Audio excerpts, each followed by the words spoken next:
Que delícia poder compartilhar um pouquinho dos meus conhecimentos. Eu espero que vocês gostem desse quadro de Tira Dúvidas. Qualquer dúvida que vocês tiverem, vocês podem mandar nos comentários, ativem as notificações e se inscrevam no meu canal.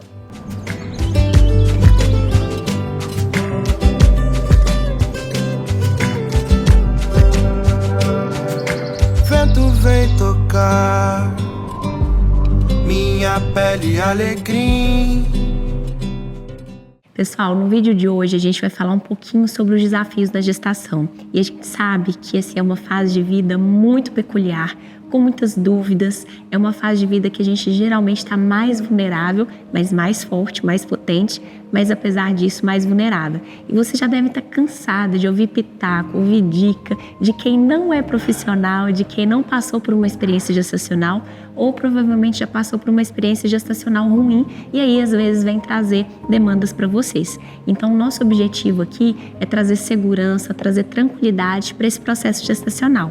E hoje, em especial, a gente vai falar sobre os desafios da gestação. E eu selecionei uma das perguntas mais frequentes que chega lá no meu Instagram para trazer aqui para vocês, que muito provavelmente também é a dúvida de muitas de vocês. Mas não se esqueçam, vão colocando aqui nos comentários, porque à medida que a gente for produzindo os vídeos e postando, eu também vou vendo a demanda de vocês e trazendo um pouquinho desse meu conhecimento. Então vamos à primeira pergunta, pessoal. Como lidar com os desafios emocionais durante a gestação, como ansiedade, medo e alterações do humor? A gente sabe que a fase de vida da gestação é uma fase muito peculiar da vida da mulher. Então vocês vão perceber mesmo uma oscilação do humor, ora às vezes euforia, ora às vezes algum sintoma ansioso ou também sintoma depressivo. Mas isso não pode ser via de regra durante o processo gestacional. A gente não pode colocar a culpa somente nos hormônios e subestimar talvez uma condição de base ali psicológica e psiquiátrica. Então busquem a ajuda de profissionais psicólogos ou talvez psiquiatras, façam ajuste das medicações que vocês porventura já façam uso e nunca suspendam por conta própria os remédios, por exemplo, os ansiolíticos, os antidepressivos que porventura vocês possam tomar, tá? Isso deve ser acompanhado com o profissional, a medicação deve ser feito um desmame com parcimônia. Outro ponto também que eu gostaria de ressaltar com vocês é que durante a gestação é possível sim que faça uso de algumas medicações direcionadas para a gravidez. E assim, da mesma forma que são condições de saúde, por exemplo, como diabetes, como hipertensão, a gente não vai virar para um diabético, para um hipertenso e falar assim, olha, a gente vai suspender sua medicação porque você tem que ser forte e dar conta sozinho. E por que nas medicações psiquiátricas isso é tão normalizado? Então não suspendam, porque isso não depende exclusivamente da vontade de vocês. Algumas condições psiquiátricas, elas estão associadas por desbalanços mesmo de neurotransmissores que merecem o uso de determinadas medicações. E aí, fazendo um paralelo também com as pacientes que não têm condições psiquiátricas, mas estão numa fase de vulnerabilidade na gestação, é muito importante que vocês, primeiro, cerquem-se de boas informações. Isso vai trazer segurança para o seu processo gestacional. O segundo ponto, hábitos de vida saudáveis.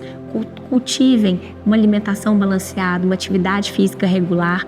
Cultivem também boas relações. Afastem-se mesmo de pessoas que não estão ali para poder acolherem vocês, que não estão ali para poder ouvir vocês. Porque vocês provavelmente já estão cansadas de saber. Chega você gravidinha num lugar, ai, sua barriga tá grande, sua barriga tá pequena. Nossa, tem 2 nenéns aí, acho que a sua barriga tá um pouco pontuda. Ao invés das pessoas perguntarem como é que vocês estão passando, elas já vêm com o corpo muito cheio, já lançando um tanto de opiniões e dicas, coisas que vocês não estão a fim de ouvir. Então, assim, cultivem também boas relações no sentido emocional, que isso vai ajudar muito vocês nesse processo de gestação. Então, vamos lá à segunda pergunta. Quais são os sinais de alerta de complicações durante a gestação e quando devo procurar ajuda médica? Bom, eu vou dividir nos três trimestres da gestação, porque são algumas complicações que realmente podem surgir durante a gravidez e que é importante trazer esse foco, porque a cada trimestre gestacional é uma preocupação diferente. Mas eu não gostaria de trazer aqui para vocês essa informação com o intuito de gerar medo, de gerar ansiedade, mas sim trazer informação para que vocês se tranquilizem e fiquem em alerta caso porventura vocês intercorram com algum desses sintomas. Então, no primeiro trimestre, quais são os sintomas mais comuns no primeiro trimestre que vão acender um alerta? Principalmente sangramento. O sangramento, ele não é esperado em contexto gestacional.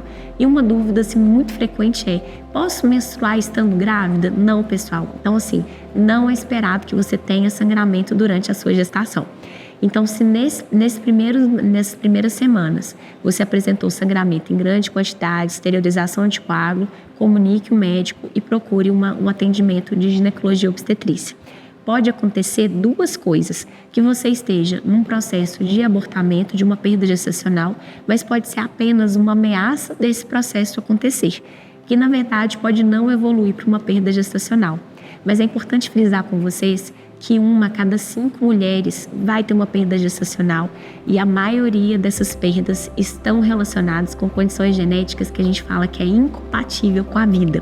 Então é importante trazer esse contraponto porque muitas mulheres se sentem muito tristes, muito responsabilizadas por uma perda no primeiro trimestre. Apesar de ser muito triste e essa estatística ser muito cruel, mas é uma estatística muito frequente.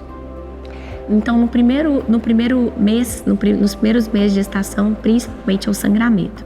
No segundo trimestre de gestação, a gente costuma falar que é a lua de mel da gestação, porque a maioria das mulheres não vai ter sintomas muito exuberantes, grandes complicações não vão acontecer nesse período, mas eu gostaria de frisar com vocês também a questão do sangramento. Sangramento em nenhum momento da gestação é esperado e se atentarem também para algumas doenças que porventura possam surgir nesse momento. Por exemplo, diabetes gestacional. É uma condição muito frequente que acomete muitas gestantes e costuma desenvolver nesse segundo trimestre. Então, ao longo do seu pré-natal, quando você for fazer a rotina de exames de sangue ali entre 24 a 28 semanas, não deixem de cobrar dos seus respectivos obstetras que você faça o teste de tolerância oral à glicose com 75 gramas de estrosol no jejum 1 hora e 2 horas, porque é um exame extremamente sensível para o diagnóstico dessa condição. E se porventura vocês fecharem um diagnóstico de um diabetes, é importante que vocês façam um acompanhamento direcionado. E depois eu venho com mais um vídeo contando um pouquinho para vocês dessa condição. E no terceiro trimestre, ficarem sempre atentas à movimentação fetal. Então, o bebezinho de vocês tem que ter um padrão de movimentação. Ele tem que mexer pelo menos a cada 40 minutos. Mas óbvio que vocês não vão parar a vida de vocês para avaliar essa movimentação. Mas se vocês perceberem que está mais de 3, 4 horas sem sentir um bebezinho mexer, ou que mudou esse padrão assim, drasticamente de movimentação, procure o pronto atendimento. Um outro evento também, o sangramento. Sangramento nenhum é esperado no terceiro trimestre, salvo aqueles sangramentos em borrinha de café, um fio de sangue assim, vermelho vivo. Lá já no final, já é esperado que pode ser o prenúncio de um trabalho de parto. Mas até 36 semanas, qualquer evento de sangramento deve ser comunicado à sua obstetra e você deve procurar ajuda. Além disso, se você estiver tendo perda de líquido ou suspeita que a sua bolsa rompeu, pode ser pouco líquido ou muito líquido. Na dúvida, procure ajuda. E um ponto mais importante de todos é o aumento da pressão. A pré-eclâmpsia é uma doença muito comum na gravidez e que na maioria das vezes ela vai surgir já no terceiro trimestre. E ela é marcada por um aumento da pressão, geralmente a pressão sobe para acima de 14/9 e pode vir associada a sintomas. Dor de cabeça, ou seja na cabeça toda ou na nuca, dor atrás dos olhos, turvamento visual, os escotomas visuais, que é ver aquelas estrelinhas, uma pontada forte na boca do estômago. Então, na vigência de qualquer sintoma desse, ou um sintoma, um mal-estar súbito que você não conseguiu entrar com alguma medicação e não resolveu, procure o atendimento.